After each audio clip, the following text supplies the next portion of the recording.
The IKA Kitefoil Gold Cup came to the Qatar precinct, the Pearl Qatar, for its final stop of the 2016 season. This vibrant city in the Middle East is rapidly developing in water sports. Thanks to the efforts by Qatar Sailing and the Marine Sports Federation, it's fast becoming one of the world's best sailing venues. We chose to host the Kitefoil Gold Cup final here in Qatar as the final stop of the tour. It's been 2 years since we hosted a big international event. Way back then was formula racing, and since the development of kitefoiling, where the sport's got a lot more exciting, and taken the steps to move towards the Olympic goal of becoming an Olympic sport, we couldn't miss the opportunity to be the host country for the finals. The world's top kiteboarders were here to fight it out for the prestigious title.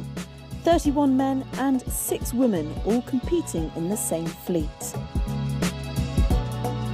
For me, it's interesting to race with boys because they have a really high level, and when you race with them, you can also improve your skills.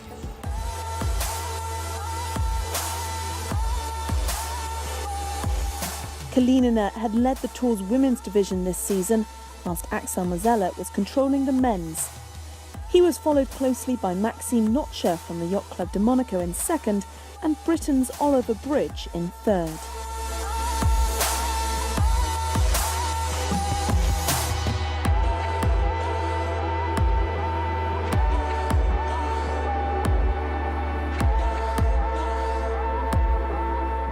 Here in Qatar, I think my principal competitor is Maxime Notcher, who finished second at the Kitefoil Gold Cup in Italy, and after Oli Bridge and Florent Rittel.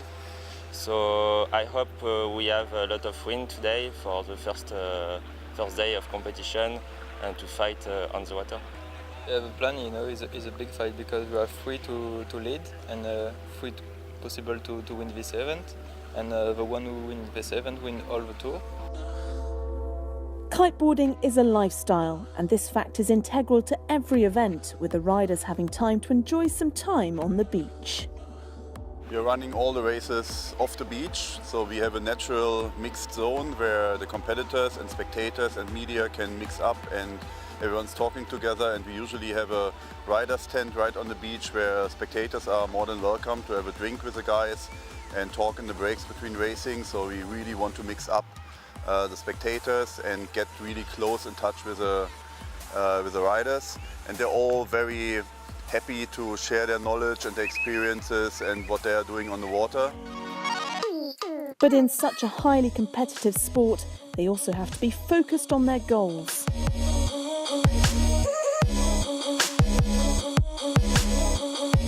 The activity is growing, and foiling kite racing is campaigning to become an Olympic sport. I think definitely the drive for the class is Olympic participation, but we are originally a beach sport, and I think that atmosphere is still carried through to our events.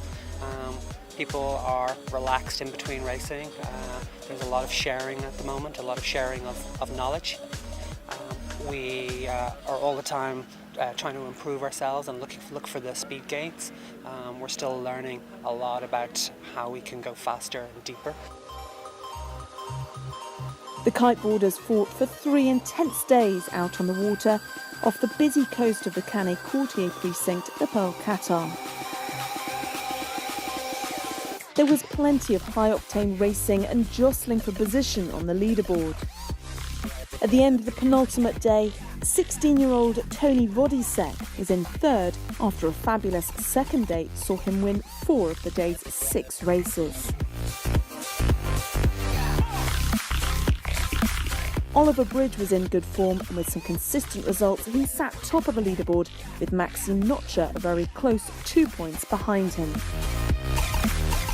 Alina Kalinina comfortably led the women's division, but the battle was on for second between Jade O'Connor and Gina Hewson. It's always hard racing with the boys. They do get ahead of you pretty quickly. We had some really good mount groundings with myself, Jade and Ariane all coming around the top mark together, which was really good. And even though we're racing the guys, you're still keeping an eye out of where the girls are and trying to put some numbers in between. Perfect foiling conditions greeted the athletes on day 4, the final day of racing for the 2016 season. With all the riders so close, the leaders were looking to withstand their opponents' pressure. Any wrong decisions would put an end to any hopes of winning the title. You go fast, really fast, and you have to think really far ahead. So it's not like in the sailing boats where you sail one course and you can tack and everything's pretty slow. It's really fast, and every decision you take, it's crucial and it's going to be decisive for the rest of the race. So you have to think about the tactics really far in advance and try to read the wind even more in advance.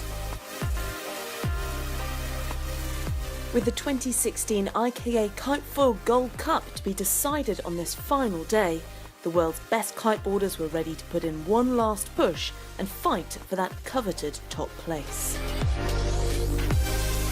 Today is going to be a big challenge, because we are only 2 points between me and Oli, and we fight for a world title champion, and it's already windy in the water, so it could be a good race, and the plan is to make 6 races today.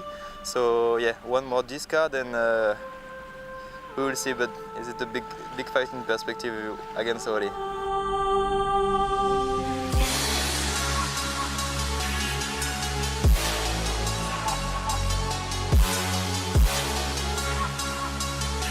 Oliver Bridge started the day as leader, but after 6 extremely tight races, the title slipped from his grasp and he dropped to second.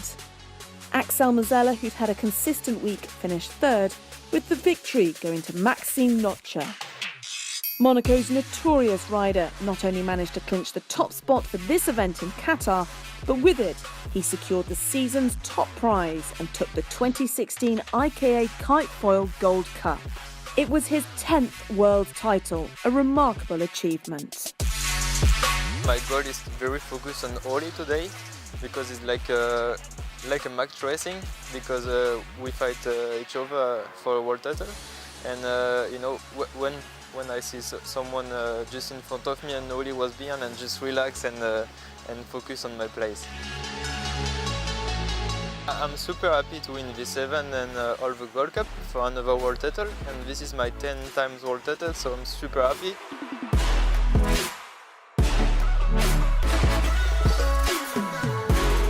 In the women's fleet, the fiercest battle was for second place between Jade O'Connor and Gina Hewson.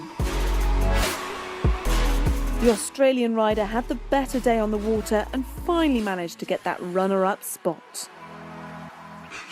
Alina Kalinina had dominated all week, and victory for her sealed the overall Kitefoil Gold Cup for 2016. Today we had a little bit stronger wind conditions, and also the wind was changing, shifting, so racing became more challenging because you could use some tactics from sailing, and of course I'm very happy to win this event and the Gold Cup. So that's it for 2016. The riders will return again next year for another exciting IKA Kitefoil Gold Cup. We look forward to some more fast and intense battles in 2017.